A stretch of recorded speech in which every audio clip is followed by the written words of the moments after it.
My brother got a brand new car. I got a bus pass and a lecture about gratitude. My name is Jessica Martinez, and I'm 28 years old. The sound of my brother's brand new car keys hitting the kitchen table echoed through our family home like a slap across the face while I clutched my $30 bus pass. My parents beamed at Ryan, 25, as if he'd just discovered the cure for cancer instead of simply accepting another expensive gift without question. If they only knew I was about to sign a contract that would change all our lives forever, maybe they would have reconsidered their priorities. But before I tell you what happened when the truth finally came out, hit that like button and subscribe to find out how I turned years of family favoritism into my greatest motivation. Growing up in Sacramento, California, I learned early that parental love came with conditions I apparently could never meet. Ryan was born 3 years after me, but from the moment he took his first steps, it became crystal clear he was the golden child of the Martinez family. While I struggled in school with undiagnosed dyslexia, Ryan displayed natural athletic talent that made my parents glow with pride. At 8 years old, when Ryan scored his first goal in youth soccer, my mother Carmen cried tears of joy in the bleachers. That same weekend, when I won my grades essay contest, she barely looked up from checking messages on her phone. The pattern was set early, and I'd have been stupid not to notice where I ranked in the family hierarchy. My father Miguel worked as a construction supervisor, while my mother ran a small beauty salon downtown. They worked hard to maintain our middle-class lifestyle, but their limited resources were always directed first toward Ryan's needs and wants. When he needed expensive sports equipment, the family found a way to buy it. When I asked for books or art supplies, I heard lectures about being grateful for what I already had. The inequality became more pronounced as we entered our teenage years. Ryan's bedroom got redecorated twice, while mine remained the same faded pink since elementary school. His birthday parties were elaborate affairs with dozens of friends and catered food. Mine were quiet family dinners where the conversation inevitably shifted to Ryan's latest achievements. High school brought the starkest contrasts. Despite my learning challenges, I maintained a solid B average through sheer determination and countless late nights. Ryan coasted on C's while focusing on football, basketball, and baseball. Guess whose report cards got hung on the refrigerator with pride? When college applications came around, my parents hired a private consultant to help Ryan navigate the process. I filled out my applications alone at the kitchen table after everyone went to bed. The scholarship I earned to UC Davis for academic merit barely registered on their radar. Ryan's partial athletic scholarship to a community college was celebrated with a family barbecue that lasted until midnight. I drove myself to college in a beat-up Honda Civic I'd bought with money from my part-time job at a local bookstore. Ryan got dropped off at school in my father's truck with enough supplies to stock a small apartment. College opened my eyes to possibilities I'd never considered. Away from the constant comparisons and diminished expectations, I discovered talents I didn't know I possessed. My professors recognized my analytical mind and creative problem-solving abilities. More importantly, I found my passion in marketing and business development, subjects that came naturally despite my earlier academic struggles. I threw myself into internships, networking events, and every opportunity to gain real-world experience. While my classmates partied on weekends, I worked part-time jobs and built relationships with professionals in my field.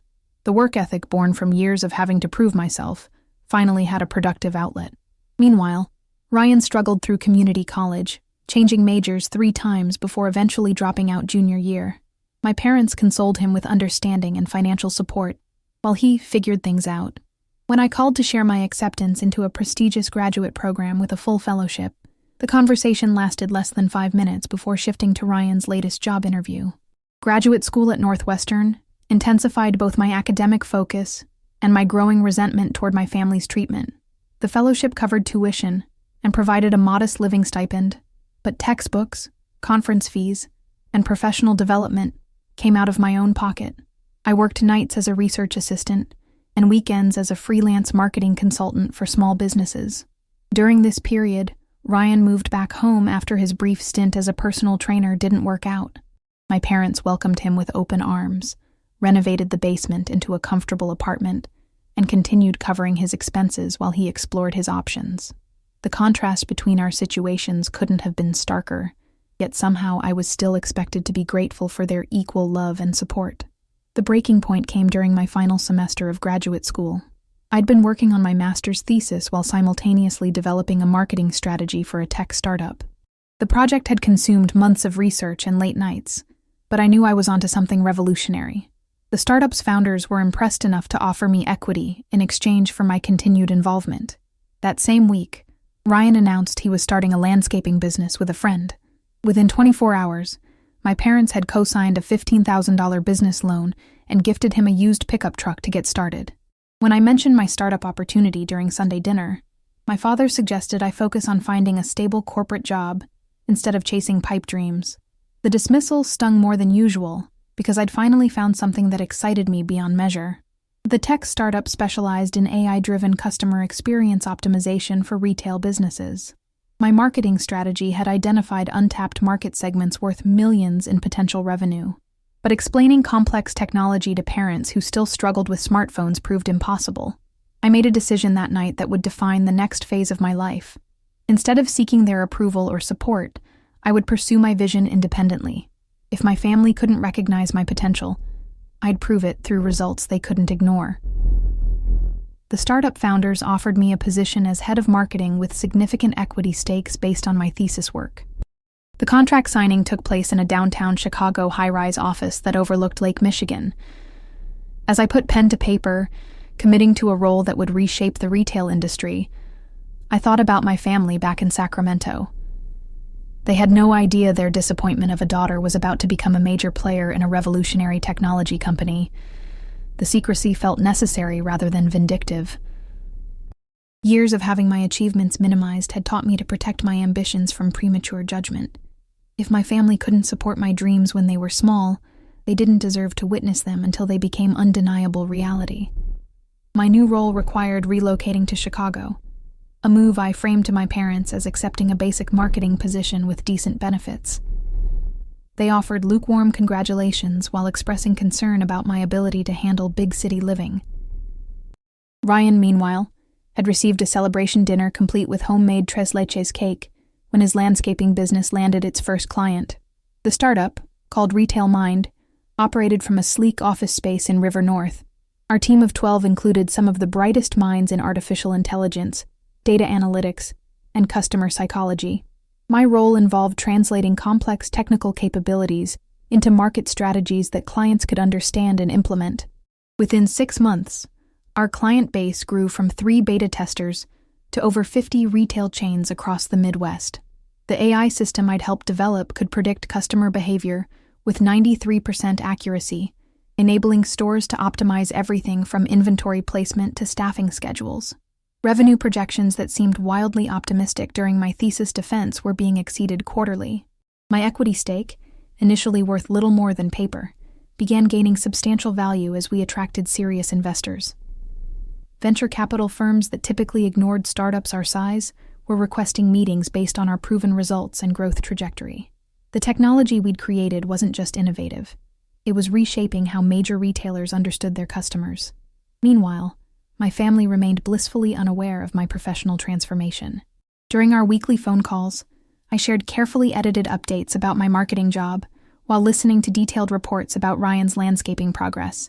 His business had grown to include 3 employees and several commercial contracts, achievements my parents discussed with pride that felt disproportionate to the actual success. The contrast between their perception and my reality created a strange form of cognitive dissonance. While they worried about my financial stability in an expensive city, I was building wealth through equity appreciation and performance bonuses. While they praised Ryan's entrepreneurial spirit, I was helping create technology that would influence billions in retail transactions. 18 months into my role at Retail Mind, we received an acquisition offer from a Fortune 500 company that valued our startup at $120 million. My equity stake, combined with performance bonuses and salary increases, had created a financial position I'd never dreamed possible. The kid who grew up hearing lectures about gratitude for bus passes was suddenly worth more than most people earned in a lifetime. The acquisition announcement made industry news, with several publications profiling our team and technology. My photo appeared in Retail Technology Review, alongside an article about revolutionary customer analytics. The recognition felt surreal after years of having my achievements overlooked by the people whose opinions mattered most. Yet I maintained the same careful privacy with my family that had become second nature. The success felt too fragile to risk their potential dismissal or appropriation. Better to build something undeniably substantial before subjecting it to their narrow definitions of achievement. Ryan's landscaping business, meanwhile, faced its first major challenges. Equipment failures and client disputes had strained his finances, leading to additional loans co-signed by our parents. Sunday dinner conversations increasingly revolved around strategies for salvaging his struggling enterprise, while my mother worried aloud about his stress levels. During these calls, I offered sympathy and encouragement while quietly monitoring my stock portfolio's continued growth. The tech sector was booming, and Retail Mind's acquisition had positioned me perfectly for the next phase of my career. Several companies had approached me with leadership positions that would have doubled my already substantial salary. The irony wasn't lost on me that my parents' favorite child was struggling financially, while their overlooked daughter had achieved the kind of success they'd never imagined possible. Part of me wanted to reveal everything, to finally receive the recognition and pride I'd craved since childhood, but the larger part recognized that their approval had become irrelevant to my sense of accomplishment. 27 months after joining Retail Mind, I accepted a position as Vice President of Strategic Development at a major consulting firm.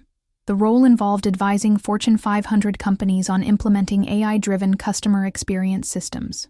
My starting salary exceeded my father's annual income, and the signing bonus alone could have funded Ryan's entire landscaping operation.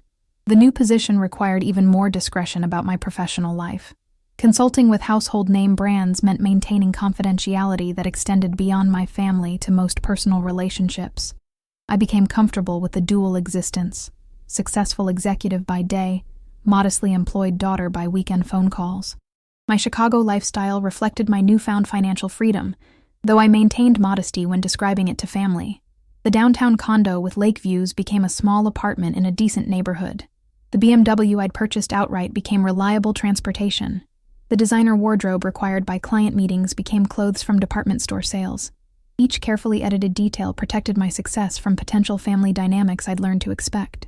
Their pattern of minimizing my achievements while overreacting to Ryan's struggles had created emotional scar tissue that influenced my relationship with success itself. Recognition felt foreign, almost suspicious after years of being the responsible child who didn't require celebration. This emotional complexity deepened when Ryan's business finally failed after 3 years of struggle. My parents absorbed his debts and welcomed him home again while he considered his next steps. Their unwavering support for his failed venture contrasted sharply with their lukewarm response to my apparent stability in a distant city.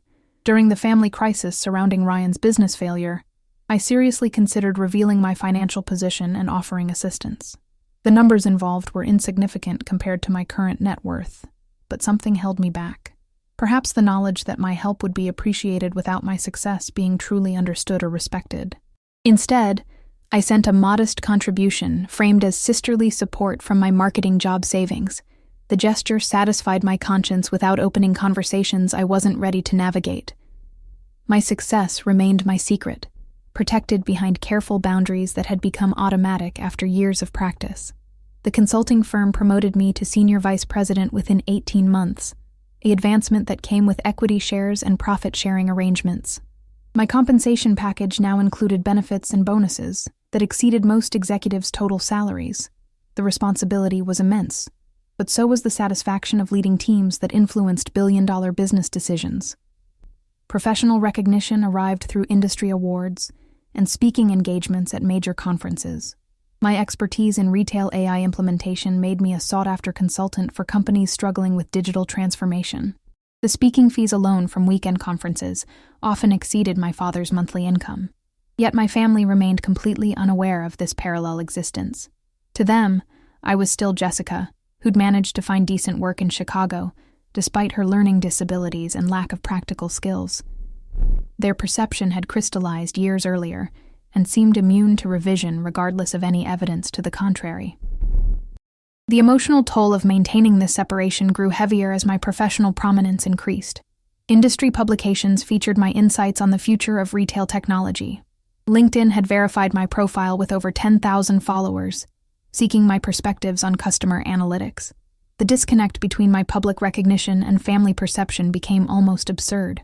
3 years into my consulting role, the firm offered me a partnership track that would have made me one of the youngest senior partners in company history. The opportunity represented the pinnacle of consulting career achievement, but it also meant even greater public visibility that would make secrecy increasingly difficult to maintain. Around this same time, Ryan had started working as a fitness trainer at a local gym while living in my parents' basement. His enthusiasm for this new direction generated the same family excitement that had surrounded all his previous ventures.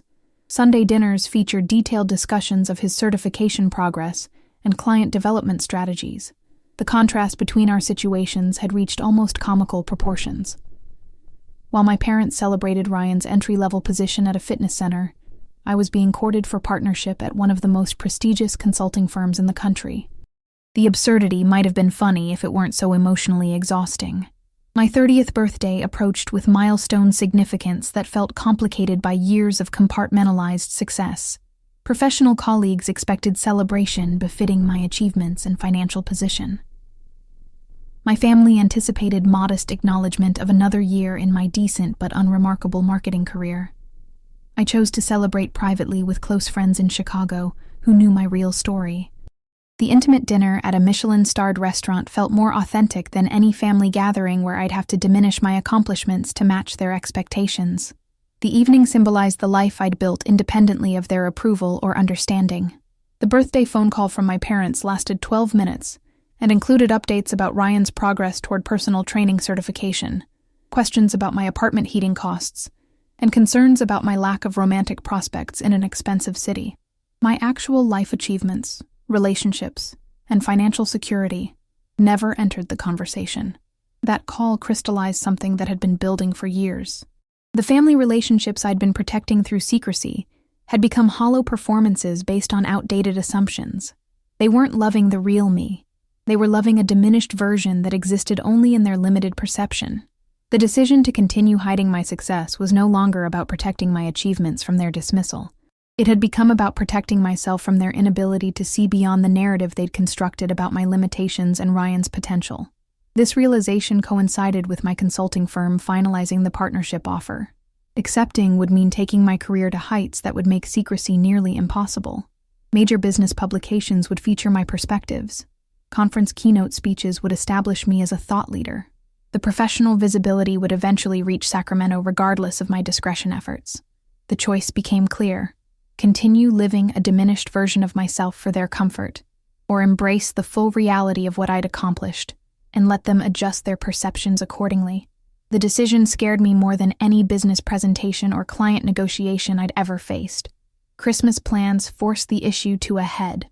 My parents invited me home for the holidays with expectations of extended family time. The gathering would include extended relatives, family friends, and the usual questions about my life and career prospects. Maintaining my careful deceptions while surrounded by people for days seemed both exhausting and potentially impossible. More challenging was the knowledge that Ryan had been struggling with depression following his business failure. Despite his new fitness career, family reports suggested he was having difficulty finding direction and purpose. My parents were genuinely worried about his emotional well-being and future prospects. The irony of their concern for his struggles while remaining oblivious to my achievements created a moral complexity I hadn't anticipated. Part of me wanted to help him, but revealing my financial position would necessarily expose years of careful concealment that might damage family relationships beyond repair. I made a decision that surprised even me. Instead of visiting Sacramento for Christmas, I accepted an invitation to spend the holidays with Michael Thompson, a fellow consultant I'd been dating for 6 months. His family in Denver welcomed me warmly, and for the first time in years, I spent Christmas being celebrated for my actual achievements, rather than performing an edited version of my life. The phone call explaining my absence to my parents went about as expected. Disappointment, guilt-inducing questions about priorities, and subtle suggestions that my Chicago lifestyle was making me selfish and distant from family values. The conversation reinforced my growing conviction that honesty might damage, but couldn't possibly worsen relationships already built on fundamental misunderstanding. New Year's Eve brought personal reflection that felt like a turning point.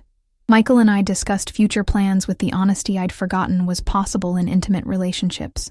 He knew about my family situation and had gently suggested that secrets this significant typically became more difficult to maintain over time. "They're going to find out eventually," he pointed out during our quiet celebration overlooking Chicago's skyline. "The question is whether you control how and when that happens, or circumstances decide for you." His words proved prophetic sooner than either of us anticipated. January brought news that would force my hand in ways I couldn't have predicted. My consulting firm had been selected to lead a major retail transformation project for one of California's largest department store chains. The contract was worth $15 million over 2 years and would position the firm for expansion throughout the West Coast. As senior partner designate, I would lead the project personally, requiring extended time in California to oversee implementation. The client specifically requested my involvement based on my reputation in retail AI systems. My face would be featured in trade publications, business journals, and potentially local news coverage as the project progressed. The geographic proximity to Sacramento made discovery by my family virtually inevitable. Industry publications circulated throughout California's business community, and my parents had friends and relatives in retail, construction, and other industries where my work might gain attention. More immediately concerning was the client's suggestion that we announce the partnership through local business media to demonstrate their commitment to innovation. My name and photo would appear in California Business Journal, Sacramento Business Monthly, and other publications my parents or their acquaintances might see. The partnership offer deadline approached with increasing urgency. Accepting meant embracing professional opportunities that would establish my career at the highest levels. Declining meant maintaining secrecy at the cost of achievements I'd worked years to reach. I called Michael from my office overlooking the Chicago River, watching January snow fall on the busy streets below. The conversation lasted 2 hours as we explored every alternative to outright revelation of my career success. "Maybe it's time to trust them with the truth," he suggested finally. "They might surprise you with their capacity for growth and recognition. Or they might find ways to diminish it that I haven't even imagined yet," I replied, feeling the weight of years of careful self-protection. "That's a risk," he acknowledged. "But hiding who you've become is destroying the possibility of authentic relationships with them." The next morning, I accepted the partnership and signed the California project contract. The decision felt simultaneously liberating and terrifying, like stepping off a cliff while trusting that wings would appear during the fall. 2 weeks later, the announcement appeared in California Business Journal with a full-page profile titled, "Chicago Consultant Brings Retail Innovation West." My photograph smiled confidently from the glossy page while the article detailed my background, achievements, and vision for transforming California retail through advanced analytics. The morning the magazine hit newsstands, my phone remained silent. No calls from family, no messages, no acknowledgement that anything had changed. The anticlimax felt almost disappointing after years of anticipating this moment. Then, at 11:37 a.m. Pacific time, my mother called. "Jessica," she said, her voice carrying emotions I couldn't immediately identify. "We need to talk." The silence stretched between us for what felt like an eternity. I could hear the familiar sounds of my childhood home in the background, the television news playing in the living room, my father's coffee mug clinking against the kitchen counter, the distant hum of my mother's hairdryer from the salon she'd converted in the garage. "Mom," I said finally, my voice steadier than I felt. "What did you want to talk about? Don't play games with me, Jessica."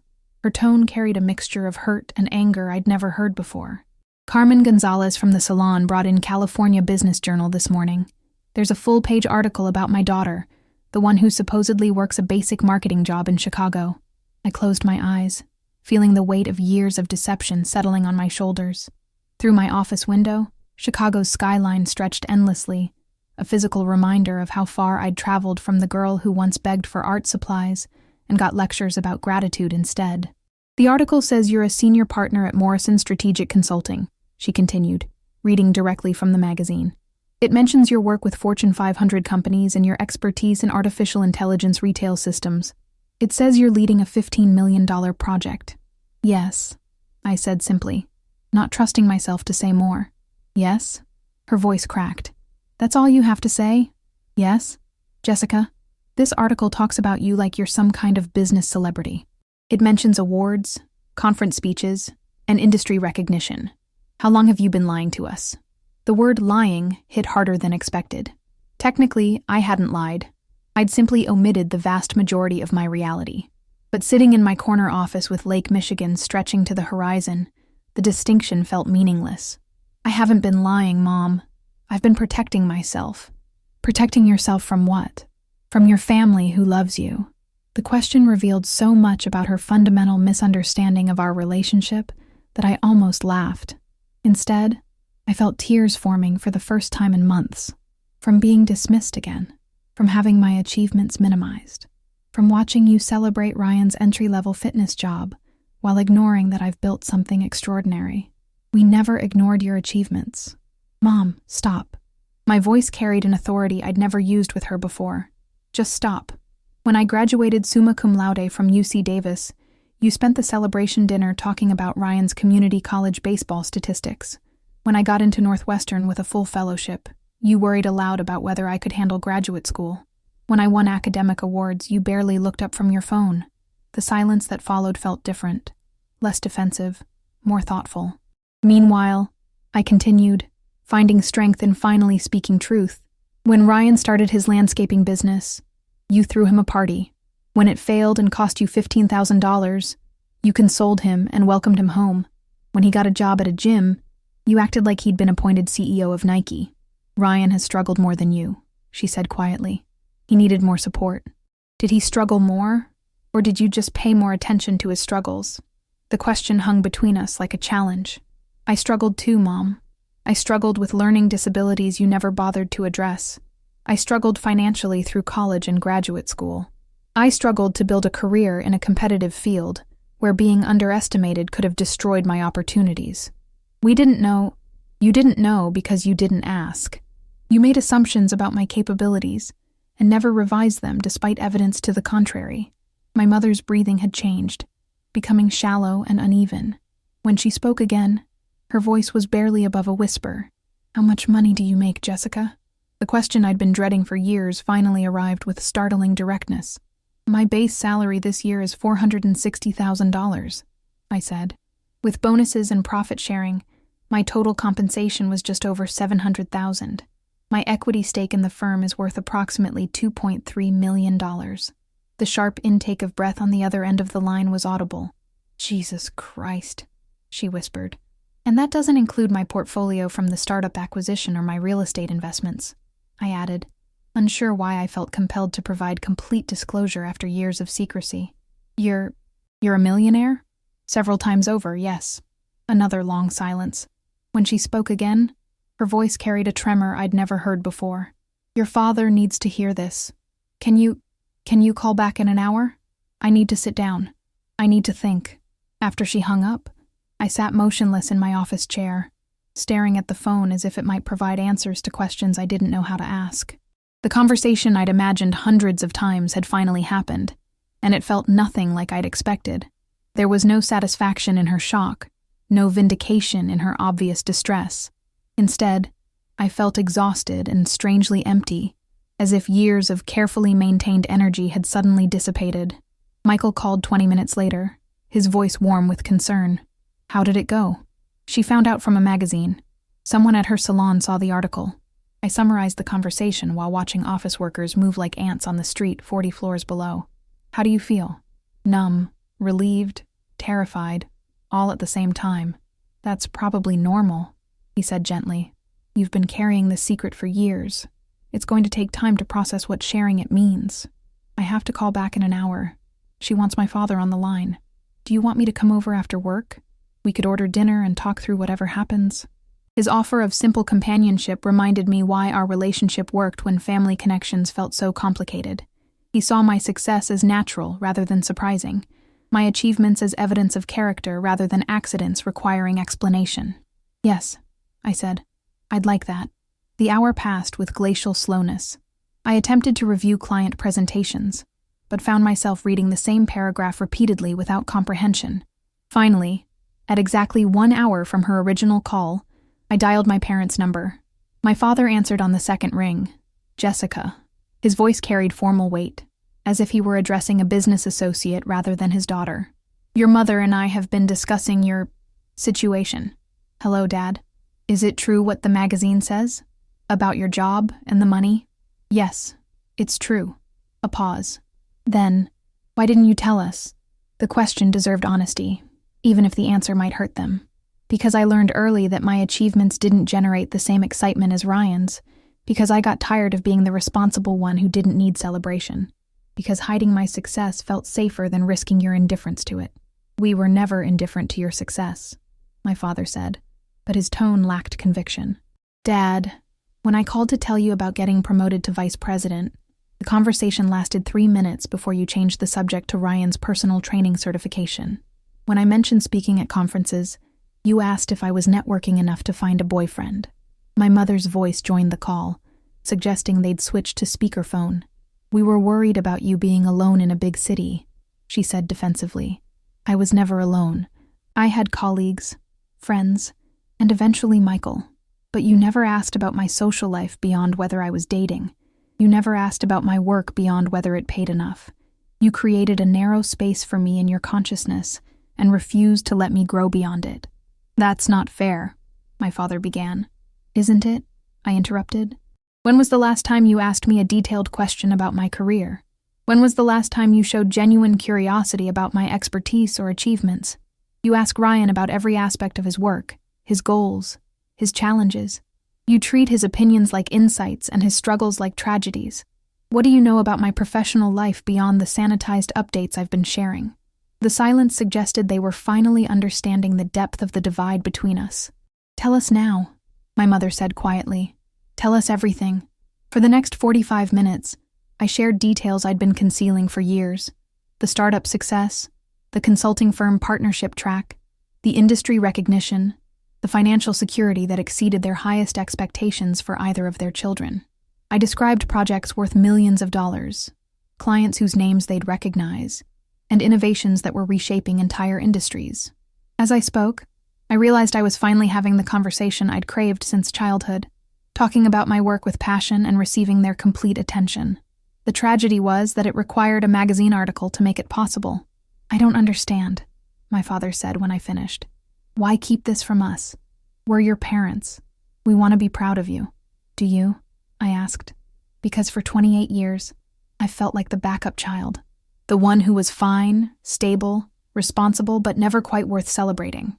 Ryan gets parades for participation while I get lectures about humility when I succeed. We celebrated your successes. Name one, I challenged. Name one time you threw me a party, or called relatives to brag about my achievements, or posted about my accomplishments on social media the way you do with Ryan's. The silence stretched long enough to prove my point. We thought you didn't need that kind of attention, my mother finally said. You were always so independent, so capable. Ryan needed more encouragement. Everyone needs encouragement, Mom. Everyone needs to feel valued and celebrated by their family. The fact that I learned to survive without it doesn't mean I didn't want it. We're proud of you, my father said, emotion thickening his voice. We've always been proud of you. Then why have I spent my entire adult life feeling like I had to prove my worth to you? Why did I build a multi-million-dollar career in secret because I didn't trust you to value it appropriately? The question hung between us like an indictment. What happens now? My mother asked. I don't know, I admitted. I'm flying to California next week to start the project. I'll be spending significant time in Sacramento over the next 18 months. The media attention around this contract means my work will be visible whether I want it to be or not. Will you come see us when you're in town? The tentative hope in her voice revealed vulnerability I rarely heard from my mother. I think we need to figure out how to have honest conversations first, I said. This call is the most authentic discussion we've had in years, and it only happened because a magazine forced your hand. We want to try, my father said. We want to understand how we got so far off track. It's not just about understanding, I replied. It's about changing. It's about recognizing that I'm not the same person I was at 18, and I haven't been for a long time. It's about treating my relationship with Michael as seriously as you'd treat Ryan's. It's about asking about my work with genuine interest instead of polite obligation. And Ryan? My mother asked carefully, the question I'd been dreading. My success would inevitably create new family dynamics that could affect him negatively if handled poorly. Ryan doesn't need to know the details right away, I said. This isn't about competition between us. It's about you recognizing that both your children have value, even when that value looks different than what you expected. He's going to find out, my father pointed out. Sacramento's business community isn't that large. Then let's cross that bridge when we come to it. Right now, I need to focus on rebuilding trust with you two before we complicate things further.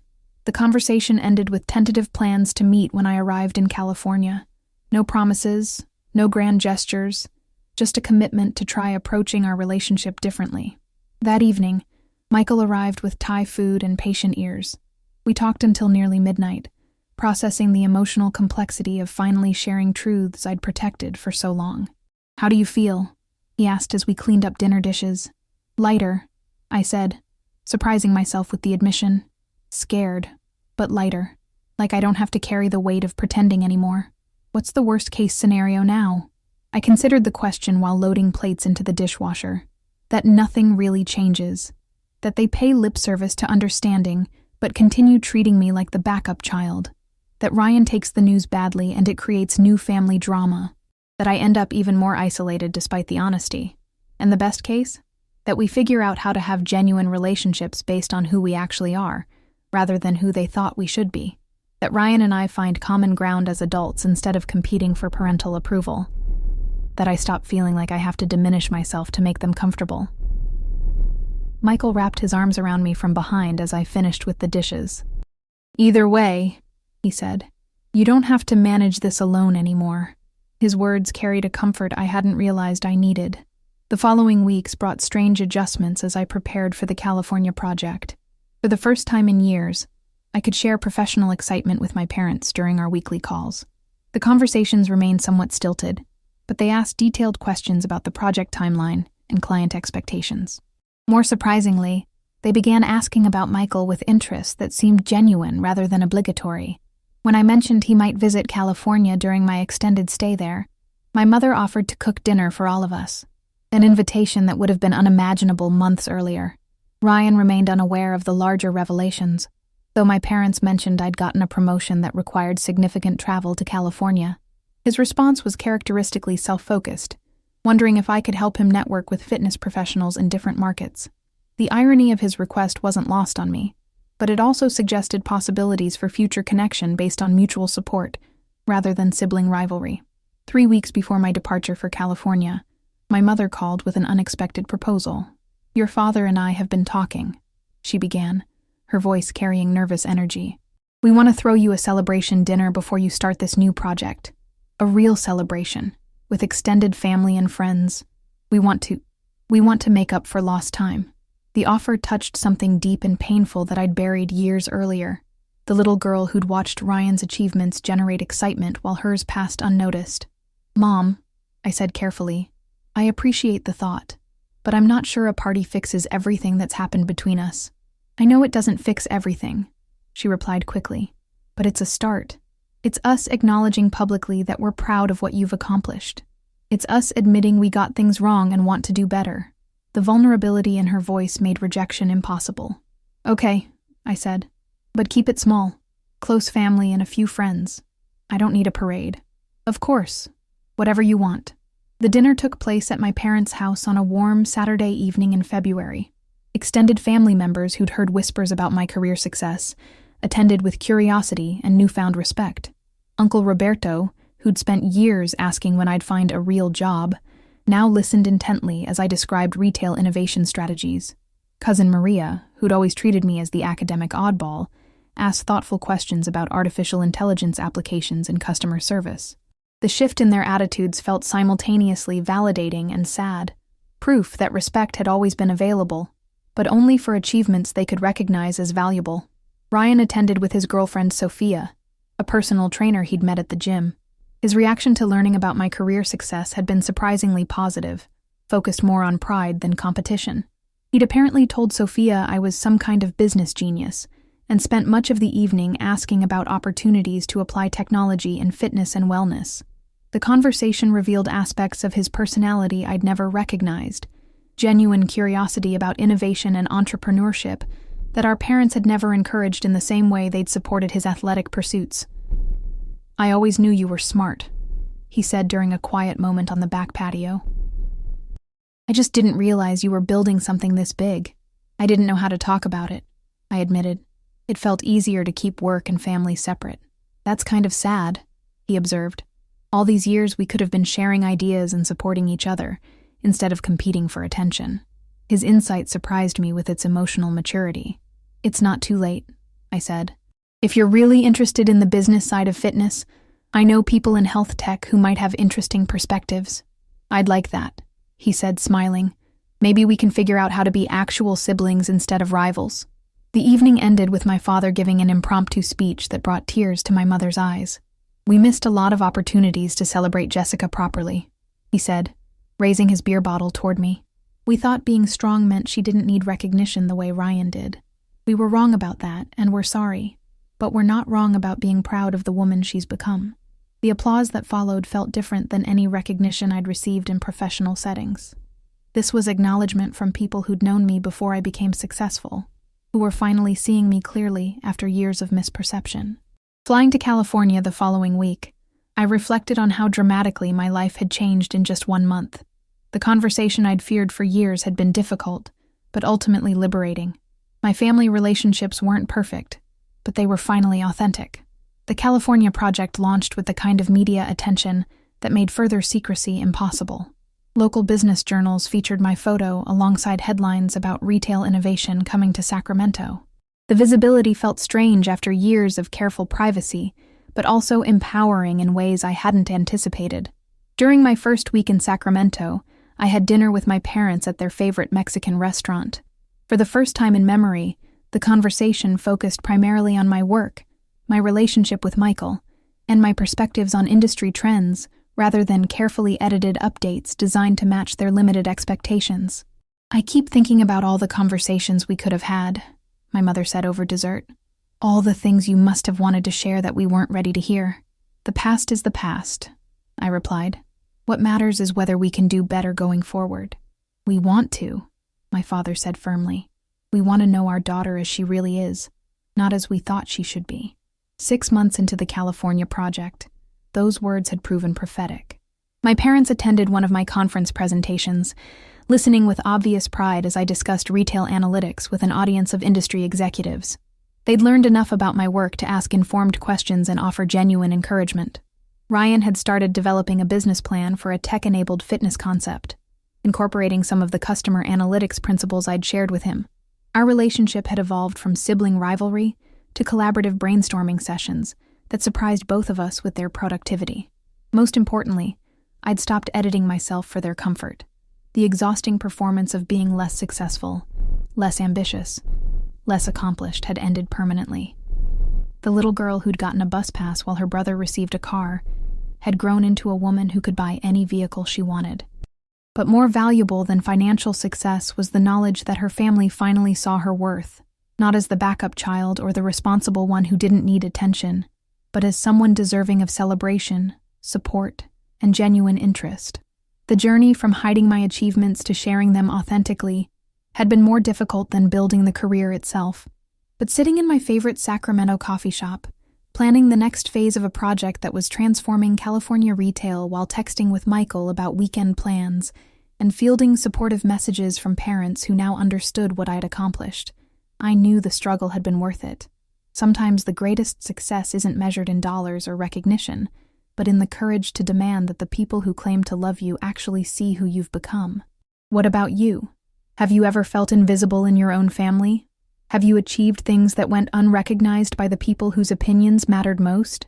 Share your story in the comments below, and remember to like and subscribe for more real stories about overcoming family challenges and finding your authentic voice. Thanks for joining me today.